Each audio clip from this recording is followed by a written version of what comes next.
Buenos días con todos. Buenos días, doctor. Buenos días, doctor.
Muy bien, voy a empezar a tomar asistencia, ¿ya?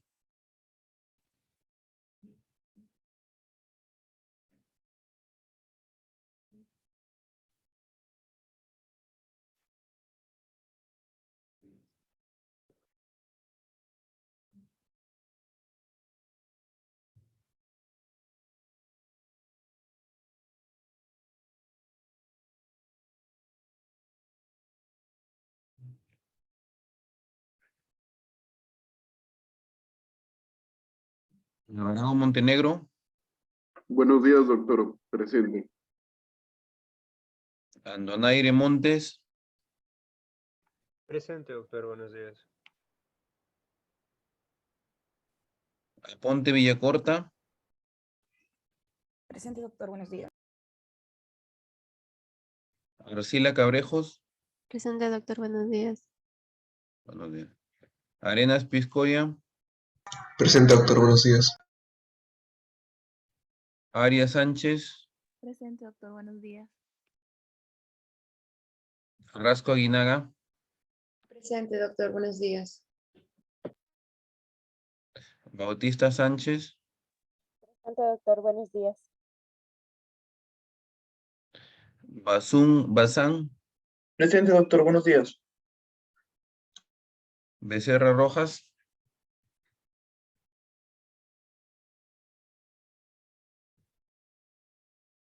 Becerra Rojas,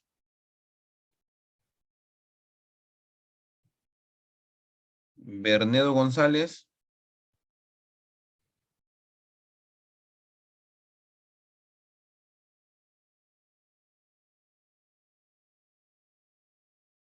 Bernedo González, Brenis Díaz, Presente, doctor. Buenos días. Bustios Ahumada, Presente, doctor. Buenos días. Cabrera Barca, Buenos días, doctor. Presente. Cabrera Aguinaga, Presente, doctor. Buen día. Castañeda Coronel, Presente, doctor. Buenos días. Castañeda Sánchez, Presente, doctor. Buenos días. ¿Sí me escuchó, doctor? sí, Castañeda Sánchez, sí. Celi Castro, Presente, doctor. Buenos días. Celis Cortés, Presente, doctor. Buenos días. Cerrillo Niño, Presente, doctor. Buenos días.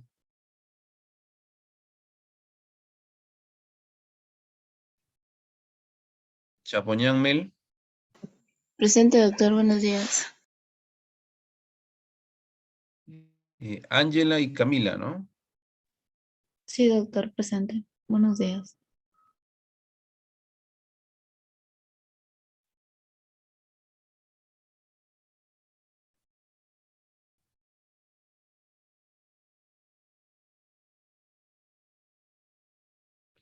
Pero solamente tengo a Chapoñán Mel Camila. No, doctor, yo también estoy presente. Chapuñán Mel Ángela.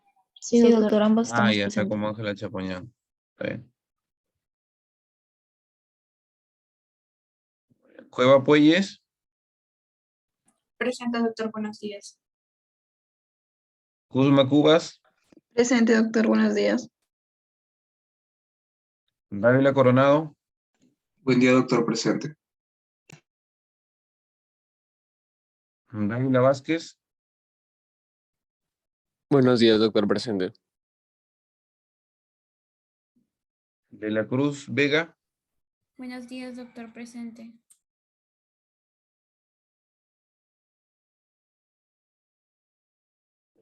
Delgado Gamonal. Buenos días, doctor presente. Díaz Espinosa. Buenos días, doctor presente. Helera Vázquez.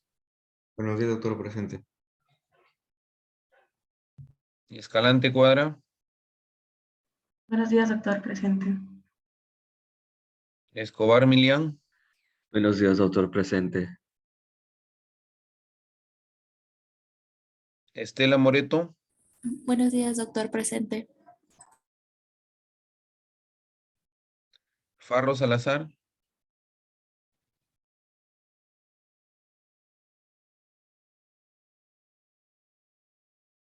Farro Salazar.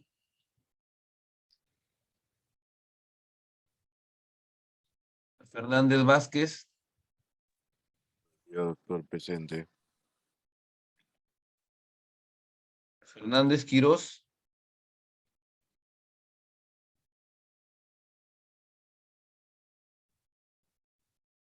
Fernández Quirós.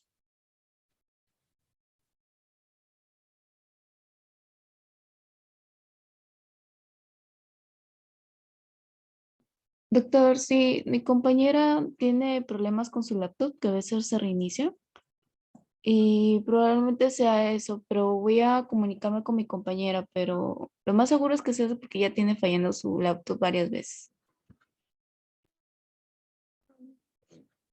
Infante Palacios. Presente, doctor, buenos días. Labrín Ruiz. Presente, doctor, buenos días. La Madrid Manchay. Buenos días, presente.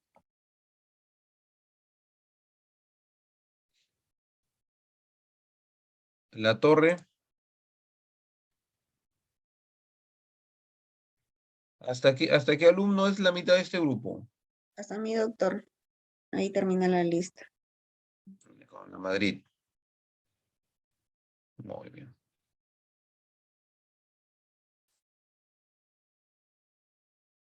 ¿Pueden encender sus cámaras?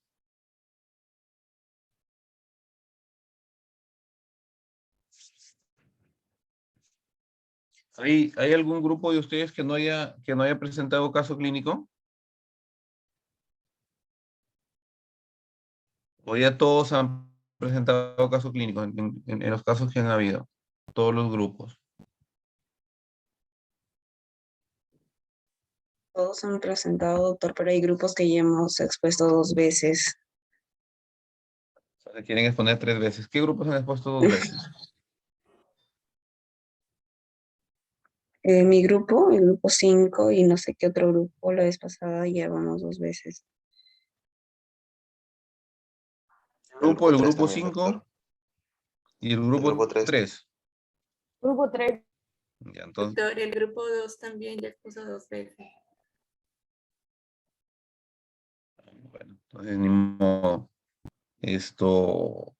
En la parte de nosotros, en realidad son casos libres, ¿no? En realidad yo por ahí escogí un caso bueno, vamos a ver acá. Esto, ¿no? Tomé como punto de partida lo de la doctora Marta.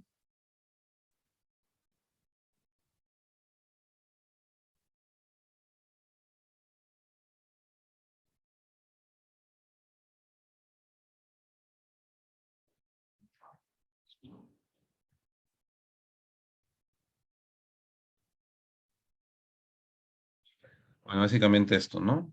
La doctora los había dividido ya en los grupos. Les vamos a presentar el caso clínico y van a resolverlo según los grupos, cómo están organizados ustedes. ¿Cómo les comparto el caso clínico? Si no, simplemente lo dejo. ¿Puede ser a través Es una de paciente, la delegada, doctor? O por acá también. ya no, esta es una paciente de 46 años que viene de Piura, que tiene antecedente de cuadro de dolor abdominal tipo cólico, predominio de mi abdomen inferior, post ingesta de alimentos, más o menos desde hace un año. También presentaba alteración en el ritmo defecatorio, ¿no? Caracterizado por estreñimiento y heces acintadas, y una pérdida ponderal de 10 kilos en ese año. En ocasiones también había presentado rectorragia. Asimismo, la paciente manifiesta que había sido evaluada en su policlínico y le habían dado tratamiento para hemorroides, sin mejoría. Antecedente de diabetes mellitus, diagnosticado hace 14 años. Madre fallecida con cáncer de endometrio a la edad de 50 años y una hermana fallecida por cáncer de colon a la edad de 40 años. Se le realiza el examen físico y se encuentra que la paciente está adelgazada, en un regular estado general, ¿no? El abdomen blando, depresible, no masas aparentes, los ruidos aéreos están presentes. Al tacto rectal, la ampolla vacua, el esfínter normotónico, dedo de guante limpio, hemorroides externas pequeñas, ¿no? Sin estigma de sangrado, nada. En esta paciente, ustedes tienen que elaborar su hipótesis diagnóstica, ¿no? Sus problemas de salud y qué es lo que están pensando. Y según lo que están pensando, van a tener que pedirle exámenes auxiliares. Y cuando expongan, van a tener que sustentar qué es lo que esperan encontrar en los exámenes, tanto positivo como negativo, explicando, ¿no? ¿Por qué? El grupo que expone va a sustentar por qué y los otros grupos pueden opinar y decir si está bien o no está bien, ¿no? Mientras más intervengan y más den la contra el grupo que expone, va a tener mejor nota su grupo. ¿Cuál sería el examen en este caso, el gol estándar, ¿no? Para llegar al diagnóstico?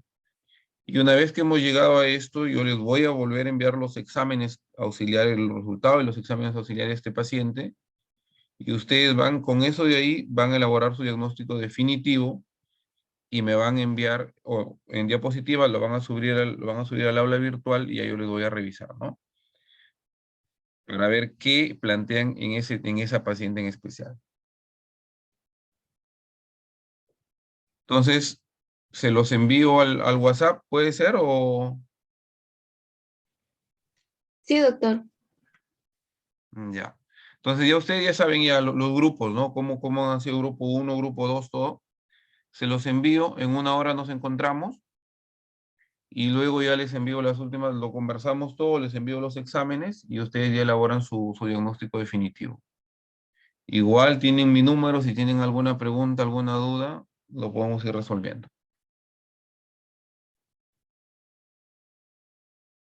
Doctor, una duda. Disculpe, ¿puede aceptarme porque estoy entrando con otro dispositivo, por favor?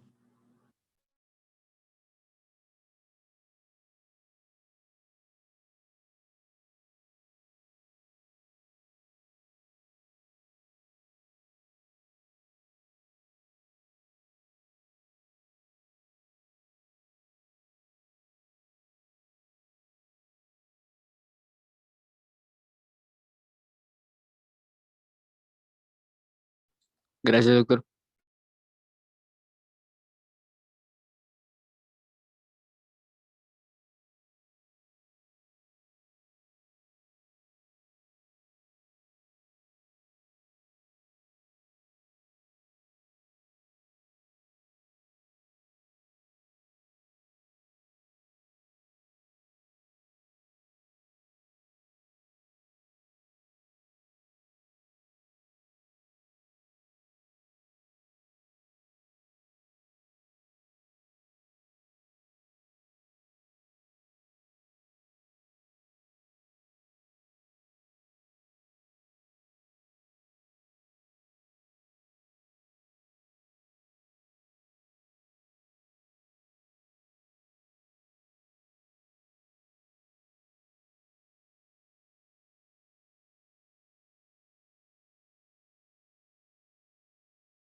Muy bien, ahí tienen el caso clínico, se agrupan, son las 8:20, a las 9:20 nos encontramos.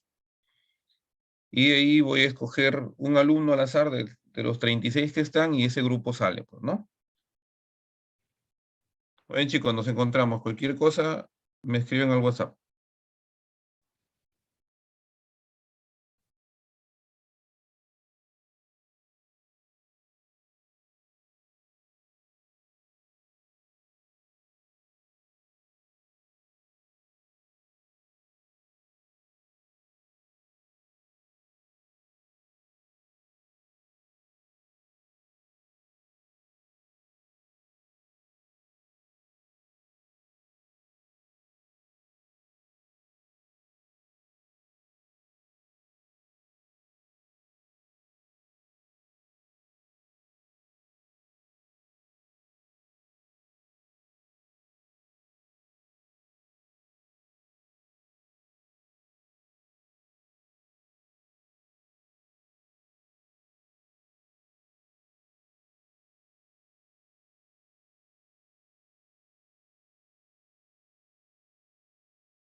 El colorectal,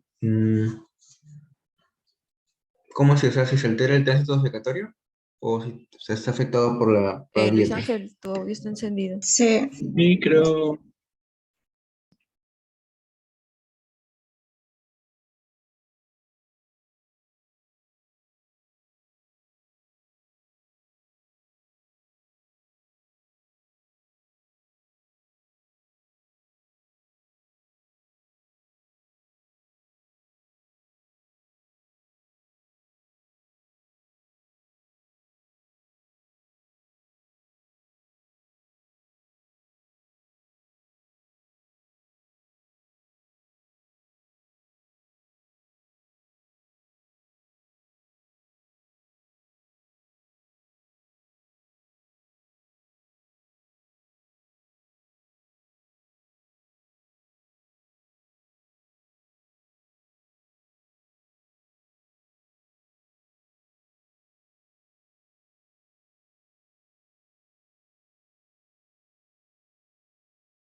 Muy bien.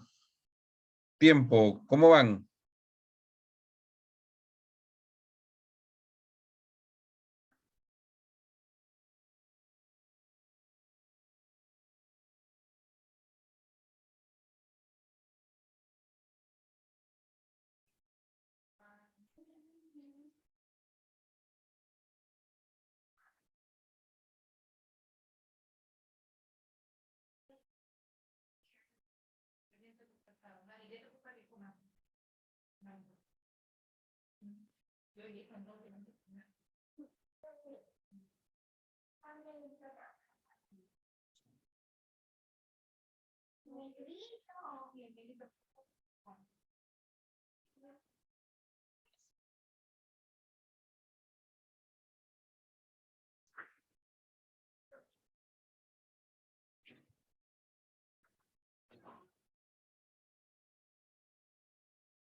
Muy bien, chicos. ¿Están listos?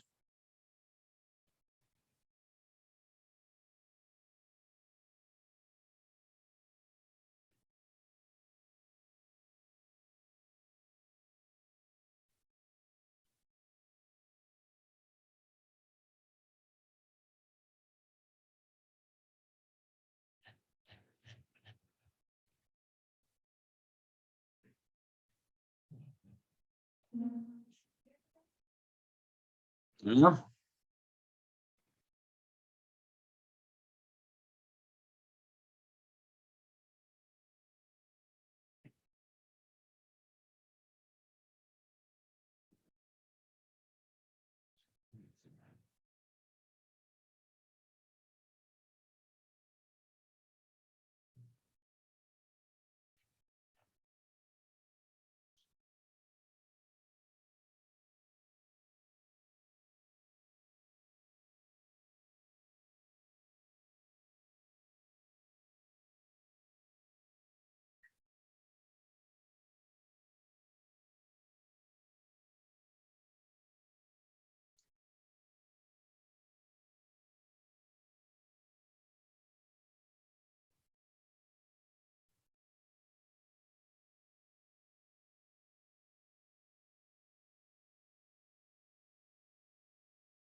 Hola.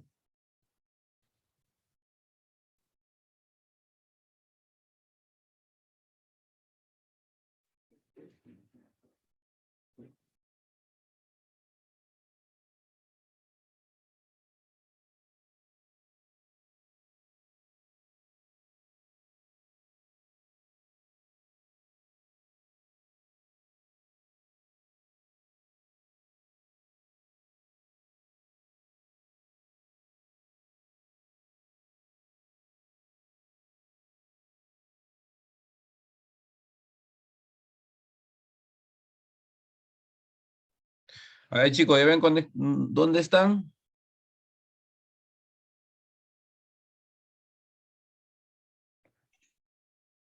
Sí, doctor, acá estamos. Ya, vas a poner el grupo de Farro, que llegó tarde.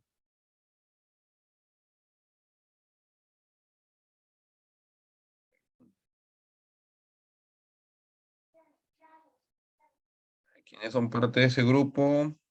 Alvarado Montenegro, Bautista Sánchez, Cabrera Barca, Dávila Coronado, Helera Vázquez y Farro Salazar. Está bien, doctor. Expone Dávila Coronado.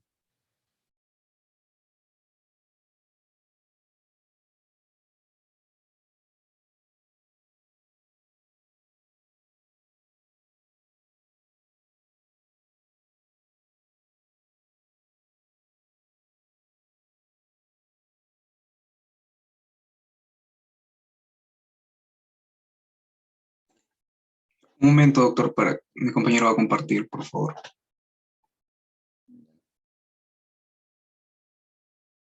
Doctor, está inhabilitada la función de compartir pantalla. ¿Quién va a compartir? Yo, Fabio Alvarado Montenegro.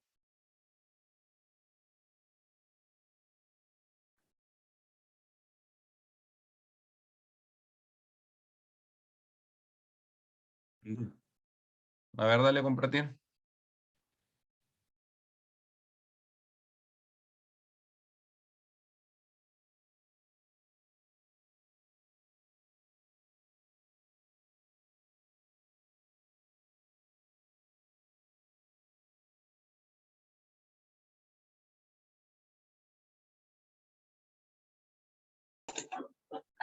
Ya bien, bueno, nosotros somos el grupo número 1, el caso clínico. Los integrantes ya lo mencionó el doctor. Siguiente. Bueno, vamos a hacer hincapié nada más en los aspectos resaltantes, en los cuadritos de amarillo. Es un paciente mujer de 46 años, dolor abdominal tipo cólico en el abdomen inferior, después de ingesta, presenta estreñimiento y heces acintadas con una pérdida ponderal de 10 kilogramos en un año, presenta rectorragia. Asimismo, también tiene un tratamiento para hemorroides, pero sin mejoría. Y hay antecedentes de diabetes mellitus diagnosticada hace 14 años y familiares directos como madre que fallecida con cáncer de endometrio a los 50 años y hermana fallecida por cáncer de colon a los 40 años. Siguiente. Ella es una paciente que se encuentra adelgazada, en regular estado general, y en el tacto rectal se observa una ampolla vacua con esfínter normotónico, dedos de guante limpio y hay presencia de hemorroides externas pequeñas. Siguiente. Bueno, esa es la base de datos que hemos podido recopilar del caso, en donde están los síntomas principales de la paciente y los antecedentes, que también es de relevancia para ese caso, que hemos tomado en cuenta por parte de la mamá y por parte de la hermana con cáncer de colon. Además de la edad de 46 años, el dolor abdominal, la alteración del ritmo defecatorio que presenta estreñimiento y heces cintadas, y la pérdida ponderal de 10 kilogramos en un año, que sería más o menos más del 10% de peso regular en un ser humano, ¿no? De 70 kilos aproximadamente, aunque no nos dan en este caso el peso. La rectorragia que presenta, es decir, emisión de sangre rutilante roja, rutilante a nivel del recto, y un tratamiento para hemorroides sin mejoría, ¿no? Y un adelgazamiento que justamente se evidencia por la pérdida que tiene de 10 kilos, la pérdida ponderal. Siguiente, en los problemas de salud que hemos planteado, viene a ser el síndrome doloroso abdominal, por el mismo hecho que tiene dolor abdominal crónico tipo cólico en el abdomen inferior, el síndrome consuntivo, por la pérdida ponderal de 10 kilos en un año, la alteración del ritmo defecatorio, un síndrome hemorroidal, por la presencia, bueno, en ese caso de rectorragia y las hemorroides que se visualizan en el examen físico, las hemorroides externas, y los factores de riesgo, en ese caso que son los antecedentes de diabetes mellitus, desde hace 14 años, sin embargo no nos menciona si es que está con un tratamiento regular o irregular, porque sí es un factor de riesgo. Y bueno, la madre fallecida con cáncer de endometrio y hermana con cáncer de colon, que son factores de riesgo en ese caso. Siguiente. Dentro de las hipótesis diagnósticas, hemos planteado una neoplasia de colon, un cáncer de colon hereditario no polipósico, o el síndrome de Lynch, y el principal que sería el adenocarcinoma, ¿no? Como una primera hipótesis. Una segunda hipótesis, hemos planteado la poliposis adenomatosa familiar. Una tercera hipótesis es la enfermedad inflamatoria intestinal, de tipo, en ese caso, colitis ulcerosa, que es justamente, bueno, lo sustentamos porque la más frecuente afecta más que todo a colon y recto, que que lo cual sospechamos la estructura anatómica alterada, en ese caso en la paciente, que también puede ser como una de las complicaciones de la neoplasia de colon, que es nuestra primera hipótesis, por la rectorragia que también presenta la paciente, por la pérdida ponderal de 10 kilos que tiene, el dolor abdominal. Y nuestra cuarta hipótesis es la enfermedad hemorroidal, que son las hemorroides externas, presentes en el examen físico, y la diabetes mellitus, bueno, en ese caso que ya tiene un diagnóstico, ¿no? Siguiente. ¿Y por qué solamente consideran colon? ¿Y por qué no ponen colorectal? Bueno, en ese ¿Por qué caso sí. descartaron un problema en recto? Como presunción, ¿no?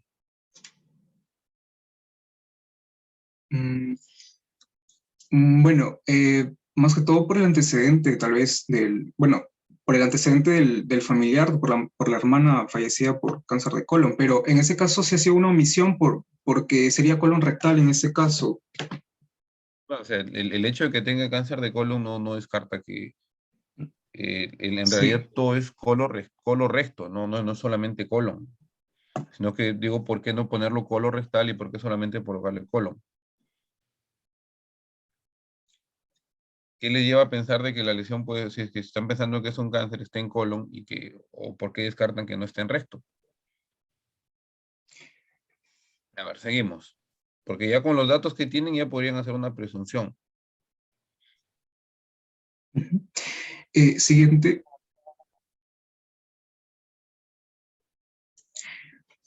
Bueno, para la primera hipótesis, la hipótesis principal, que en ese caso, bueno, sería una neoplasia colorectal, ¿no? Porque, bueno, en esa parte por una omisión de nuestra parte, y esos son los criterios que nos llevaría a una presunción de primera instancia, que en ese caso sería, pues, los familiares de primer grado que tiene la paciente como un antecedente, como un factor de riesgo, al menos, o bueno, esos parientes han sido diagnosticados, por ejemplo, antes de los 50 años, que los toman como los criterios de Amsterdam para el síndrome de Lynch. Y bueno, esos son los criterios que hemos tomado en cuenta. Siguiente, por favor. ¿Y qué criterios reúne la paciente? Sí lo has colocado, ¿no? Sí, al menos, bueno, acá está. No lo hemos remarcado, pero sí, está el cuarto cuadrito en donde dice al menos uno debe ser diagnosticado antes de los 50 años.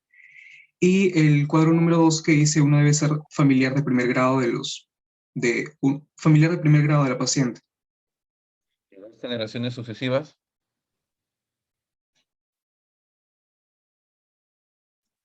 Perdón, doctor. ¿Dos generaciones sucesivas están afectadas, no? Sí, también, porque, bueno, es en ese caso la madre y es la hermana. ¿Y qué opinan del examen del tacto rectal?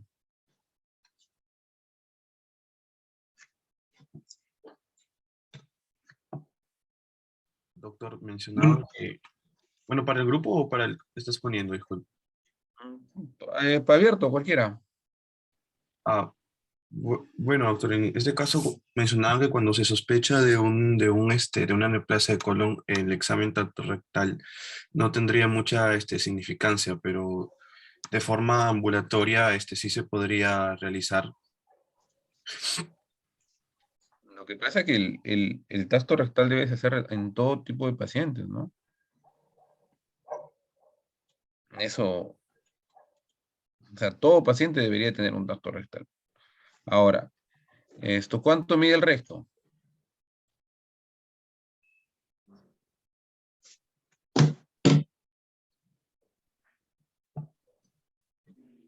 $12.7 centímetros, doctor. Y si el paciente mide 1,90 m, ¿también mide 12?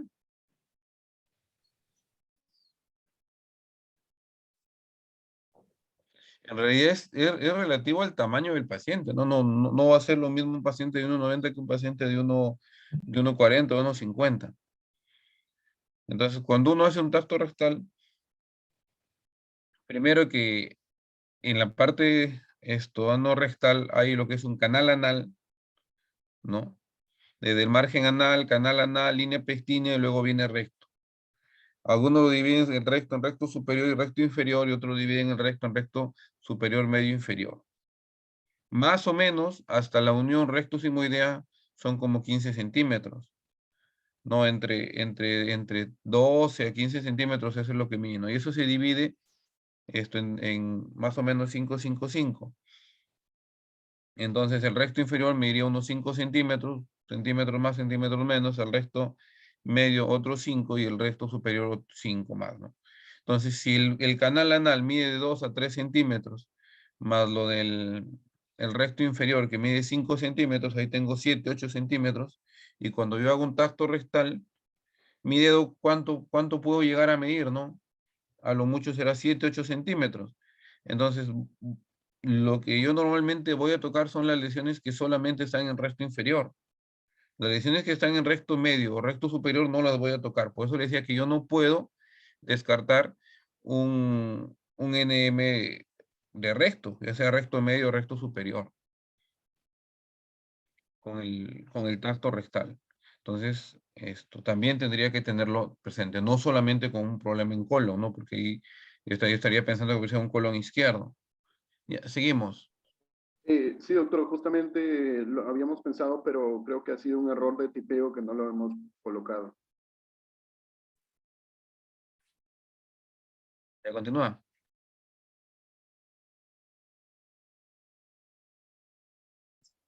Ya bien, el plan diagnóstico, en este caso, el diagnóstico presuntivo principal, la neoplasia de colon rectal sería el colonoscopia completa más biopsia, que en ese caso sería el gol estándar para el diagnóstico. Se menciona que la sangre oculta en heces, que es nuestro segundo punto en el plan diagnóstico, que es la prueba de TBN, bueno, que es la sangre, en este caso se menciona que cuando se sospecha de un paciente, por ejemplo, con NM colorectal, pues se iniciaría con ese tipo o con esas dos pruebas, la sangre oculta en heces y su examen de imagen, en ese caso sería la colonoscopia más biopsia, que sería el gol estándar. Entonces, estas son las dos principales. Sin embargo, hay que tener en cuenta que también muchas veces la sangre oculta en heces es el signo, digamos, casi el único signo de alarma en enfermedades colorectales. Sin embargo, sí sería lo adecuado, pues, digamos, a la vez hacerlo con la colonoscopia completa, que en ese caso sería el gol estándar. El tercero, la tomografía computarizada del abdomen, para ver si es que de repente hay alguna metástasis a algún órgano próximo, por ejemplo, en ese caso endometrio, o si hay algún compromiso linfático. Y como cuarta, como cuarta sería la prueba genética de la línea germinal, ¿no? Alteraciones a nivel genético en el gen KRAS y APC. En los otros grupos, ¿están de acuerdo con lo que he dicho? ¿O qué exámenes le pedirían ustedes, no? Porque entendiendo de que es una paciente de 40 años o de 46 años que tenía un familiar que ha fallecido por un cáncer de colon a la edad de 40 años. Entonces, esa paciente, si ustedes llegaran para manejarla, ¿cómo hubieran procedido? O, digamos, esa paciente llegaba a los 20 años, ¿cuál hubiera sido su recomendación para con esa paciente?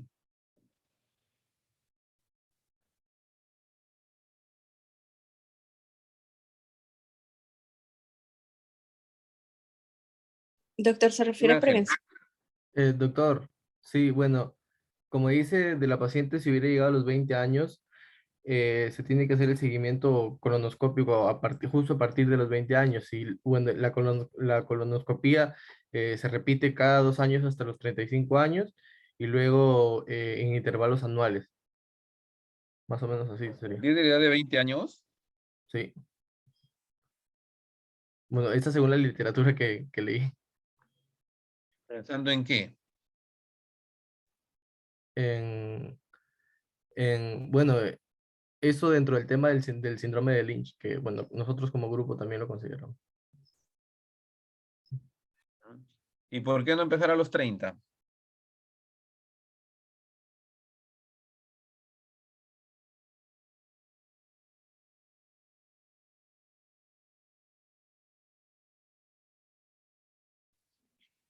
Porque tenemos una presunción, ¿no? De que podría ser. La única forma de confirmar un síndrome de Lynch es que le hagamos inestabilidad de microsatélites. Entonces, pero si tiene la presunción, ¿no? Porque tiene los criterios de Bethesda o los criterios de Ámsterdam, entonces ese paciente, tú tienes que decirle que inicie una colonoscopia 10 años antes de la edad del familiar que tuvo el cáncer más temprano, ¿no? En este caso, si lo tuvo a los 40 años que falleció, entonces debería iniciar a los 30 años, o quizás, no, 10 años antes debería iniciar una colonoscopia, pero sí le podrías indicar que inicie hola, dime Adriana. Sí, doctor, también mencionaba la literatura que el análisis de la inestabilidad de microsatélites, por ejemplo, la iba a diferenciar de un cáncer colorectal familiar, o incluso me parece una poliposis edematosa familiar. Pero mi pregunta era si se le hace el análisis de inestabilidad de microsatélites y también se le hace las pruebas de la línea germinal para ver lo de la mutación genética. ¿Se le hace ambos o solamente lo de la inestabilidad? El hecho que tenga inestabilidad de microsatélites alta ya es un diagnóstico de un síndrome de Lynch, ¿no? Cuando tú, en realidad es un cáncer colorectal hereditario no polipósico. Cuando tú tienes ¿cómo se desarrolla el cáncer colorectal, no? Uno es por causa esporádica, otro es debido a poliposis anomatosa familiar y otro es debido a inestabilidad de microsatélites, y por ahí hay otra que está hablando de la línea de la poliposis cerrada, ¿no? Por alteración en la metilación. Entonces, en este paciente, al tener esos antecedentes, mi presunción es que sea un síndrome de Lynch probable, ¿no? Pero mientras yo no le haga inestabilidad, no lo voy a poder determinar. Tengo que tener inestabilidad de microsatélites. En la poliposis anomatosa familiar sí debuta más temprano. En esos pacientes hablamos de que debemos de hacerle una cirugía profiláctica entre los 18, 20, 22 años, ¿no? Pero también le puedes pedir el gen APC, ¿no? Para ver si hay una alteración, para pensar en una poliposis anomatosa familiar. Pero ellos están pensando que es un síndrome de Lynch. Entonces, ¿a qué edad, no? ¿A qué edad deberíamos haber iniciado? Lo otro es que tú inicias, ¿no? Con T-Venom en S, pero el T-Venom en S da falsos positivos. Entonces, si es que tiene la presunción que es la izquierda, le puedes pedir una sigmoido, o también le puedes pedir una colonoscopia virtual, que también están haciendo ahora ya. Tiene menos sensibilidad, pero sí detecta lesiones de hasta de 10 milímetros, las podría detectar, ¿no? Pero el gol estándar es una colona.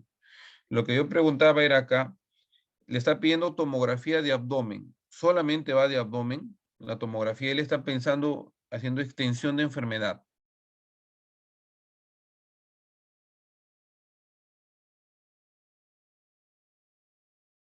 Entonces, y hay algo que dijo que no es cierto, que él está pensando metástasis a órgano próximo. Entonces, el cáncer crece desde la mucosa y va a empezar a invadir las capas, ¿no? Mucosa, submucosa, muscular, serosa, y luego atraviesa peritoneo y se pega a órganos vecinos. Entonces, en la mujer tenemos adelante la vejiga, luego tenemos el útero y luego tenemos el recto. Dime, Ángela. Bueno, pregunto de si solamente sería tomografía computarizada de abdomen, pero como es mujer y es frecuente que este cáncer de metástasis a lo que es el endometrio, sería una tomografía abdominopélvica. Bueno, eso es lo que había leído. Hay que precisar bien, ¿no? En los pacientes con cáncer colorectal hereditario, en cáncer colorectal no polipósico, estos pacientes pueden hacer, o sea, hay lo que es un síndrome de Lynch 1 y un síndrome de Lynch 2. Entonces, hay pacientes que pueden hacer cáncer colorectal, como hay pacientes que pueden hacer, el segundo más frecuente es el cáncer de endometrio, o sea, inician el endometrio. Y hay otros que hacen cáncer gástrico, de tiroides, glioblastomas, de páncreas, por ahí que hay algunas relaciones, ¿no? Riñón. Entonces, esta paciente, hombre, el familiar tuvo cáncer de endometrio, de inicio de endometrio, y no tuvo cáncer colorectal. Más o menos la edad de presentación de cáncer en síndrome de Lynch está entre los 40 a 47 años, tanto para cáncer de colon cáncer colorectal como cáncer de endometrio.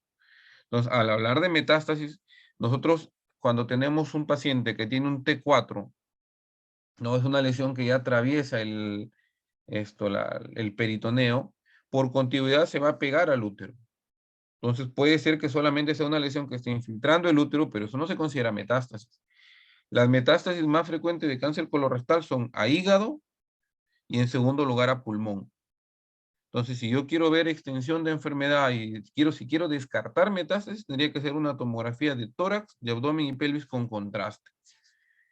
También me va a poder dar el T, ¿no? Porque yo puedo ver que está pegado al útero, ¿no?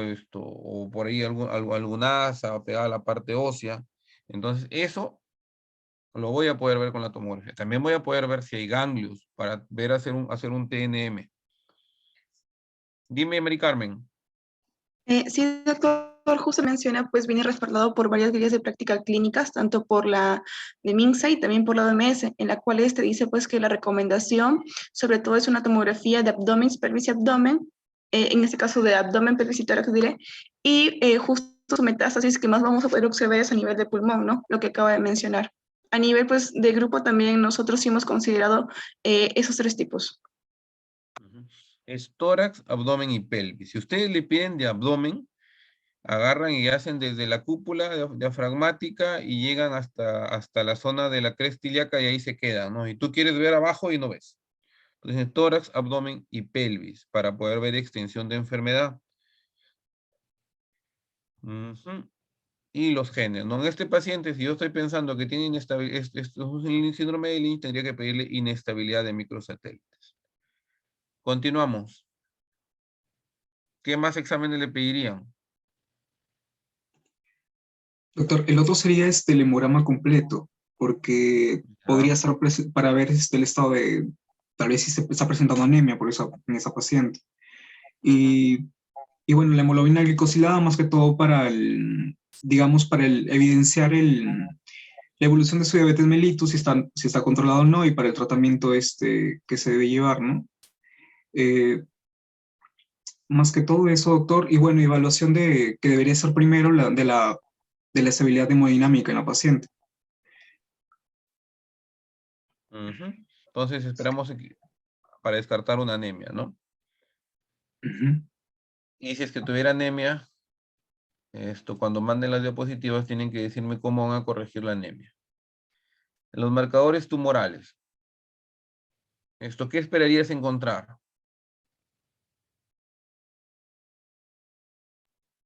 Bueno, en ese caso, el CA y el CA19 elevados. Ya, ¿y para qué te servirían esos exámenes?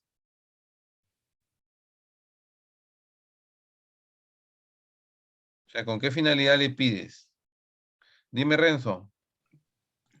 Bueno, esas pruebas son para pronóstico y seguimiento. Estos se van a realizar antes de la operación, ya que postoperatorio se va a comprobar que si es que tienen los valores aumentados, que es más de 3, puede ser que haya una recurrencia o no se haya estripado bien, en este caso, el cáncer.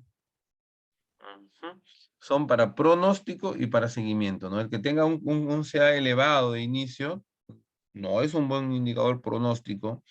Y lo otro es que cuando tú lo operes y le hagas una resección R0, debería de ir a valores normales. Y tú le vas a hacer seguimiento cada 3 meses, ¿no? Y las enzimas hepáticas, bueno, está bien. ¿Y te interesaría conocer su estado nutricional, quizás? Claro, por la pérdida ponderal que tiene y también como al ser un cáncer, pues todo cáncer, bueno, conlleva la pérdida, en este caso, de peso, ¿no? Y alteración metabólica en el paciente. Y lo otro es que, como miras, si es que vas a operarlo, no es lo mismo operar un paciente desnutrido que un paciente con buen estado nutricional. En los pacientes, la diabetes por sí es o sea, es un predictor, ¿no? O sea, el hecho de que un paciente sea diabético está predispuesto a tener algún tipo de cáncer, ¿no? Sobre todo un cáncer colorectal. Inclusive si el paciente tiene valores de hemoglobina glicosilada normales y su diabetes está controlada. O sea, el ser diabético ya esto lo va a predisponer a presentar cáncer, ¿no? Muy bien. ¿Algún examen más? algo que les interese más o sería ya eso, solamente eso?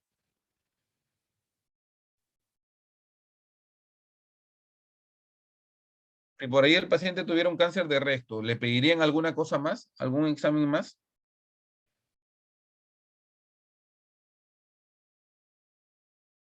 ¿De laboratorio o de imágenes?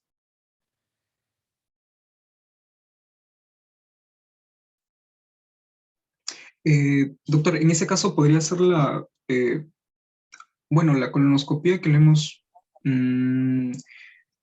la colonoscopia virtual que usted mencionó también, o la sigmoidoscopia. Dime yo. Doctor, creo que para el recto también se podía ver la rectosigmoidoscopia, como ya mencionó mi compañero. Y una duda que tenía es, por ejemplo, el enema varitado a doble contraste, ¿se suele pedir por ejemplo, para diagnóstico de cáncer colorectal? Lo que pasa que más que doble, a veces usan de vario, el vario lo que hace puede ser que los obstruya más bien. O sea, le podrías pedir con contraste hidrosoluble, pero teniendo la posibilidad de una colono, o en todo caso hacer una colonoscopia virtual, ya no vendría al caso pedirle, ¿no? Estudios contrastados. Entonces, todo paciente que tú sospeches que tiene un cáncer colorectal debería tener una colono completa, hasta ciego. ¿Por qué? Porque hay la posibilidad de que pueda haber lesiones sincrónicas, ¿no? Que estén en el mismo tiempo. Quizás si es recto, sí le podrías pedir una proctoscopía, ¿no? Una proctoscopía con un aparato rígido para que te pueda, porque es importante la altura de la lesión. Comienzas a planificar tu tratamiento. Pero si yo sospecho o no, por ahí me encuentro que es un paciente con un cáncer de recto, yo tengo que pedirle resonancia magnética de pelvis. Es el estándar, ¿no? Es la sensibilidad de la resonancia magnética de pelvis para poder determinar el T, ¿no? La profundidad de invasión de la lesión. No hay, es el estudio de elección, la resonancia magnética para determinar el T, para determinar si hay ganglios, el N, ¿no? El TNI se complementa, pues, ¿no? Con las tomografías para el M. También hay algunos que hacen ecoendoscopía para poder determinar la profundidad, pero la resonancia tiene muy buena sensibilidad. Obviamente, dependemos de que sepamos revisar o ubicarnos en la resonancia y de que los radiólogos también nos puedan ubicar en ese estudio, ¿no? Muy bien, continúa o ahí nada más termina ya. No, eso es todo, doctor. Entonces, ¿no? ¿Qué pensamos que podría ser un NM? O sea, por lo que me dicen, yo estoy pensando por ese dolor en mi abdomen inferior, por esa cintada, yo estoy pensando que es un problema en el lado izquierdo o en recto. El hecho de que le haga un tacto y no toque lesión, no quiere decir que no pueda tener un cáncer de recto medio, superior, ¿no? Quizás en una pacientita delgazada, pequeñita, quizás por ahí al forzar un poquito el tacto puede ser que llegues a tocar una lesión en recto medio. Pero no puedo llegar a descartarlo hasta que no tenga los estudios de imágenes, ¿no? Y poder definir. Y siempre tienen que pedir una colonoscopia completa. Ya.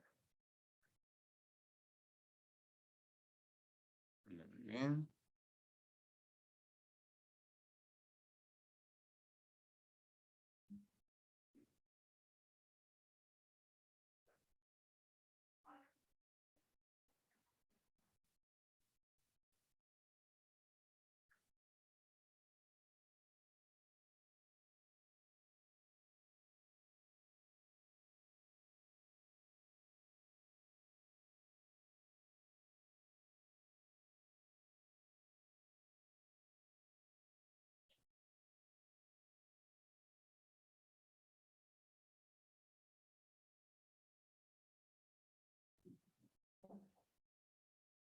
Entonces, les voy a enviar esto nuevamente al WhatsApp, con eso lo complementan y lo envían. ¿Ya? ¿Qué es lo que quiero que coloquen? ¿Están viendo?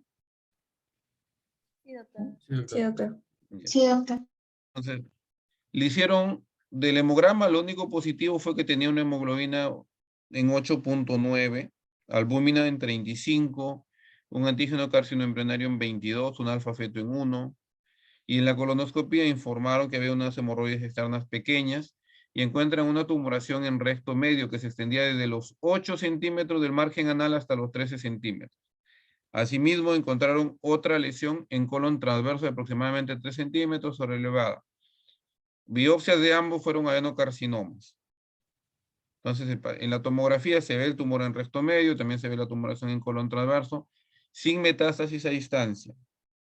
Y en la resonancia magnética hablaban de un tumor que infiltraba hasta la muscular propia sin adenopatías en mesorrecto. Esto de acá, sumado a su presunción diagnóstica, ustedes van a tener que decirme en sus diapositivas qué le van a hacer a este paciente. ¿Lo van a operar de inicio? ¿Qué le van a hacer? ¿Qué cirugía le harían? Si es que no lo operan, si creen que el paciente necesita recibir quimioterapia neoadyuvante, si le van a dar quimioterapia neoadyuvante o solamente le van a dar radioterapia. Eso es lo que me van a tener que colocar. ¿Ya? Eso lo envían todos los grupos como su diapositiva. ¿Alguna duda que tengan? Igual después de que me envían, si tienen alguna duda o de lo que han planteado y lo quieren conversar, gustoso y lo seguimos discutiendo. El manejo del cáncer, sobre todo de recto, es un manejo multidisciplinario, ¿no? Es un manejo que no lo define solamente una especialidad, sino que debería ser en conjunto con oncología, con gastroenterología, con radiología, con patología. Todo en conjunto. Dime Fabio. Sí, doctor, ¿hasta qué tiempo tenemos para presentarlo y enviarlo? Si gustan me lo envían al WhatsApp o si no lo suben al campus hasta la noche. ¿Está bien? Doctor, en el campus dice 11 de la mañana, creo, la apertura. No sé si hay un límite de cierre. No, no le he puesto límite. Ah, ya está. Muchas gracias. Ya, muy bien, entonces nos estamos viendo. Sí, doctor, gracias. Muchas gracias, doctor. Hasta luego, doctor.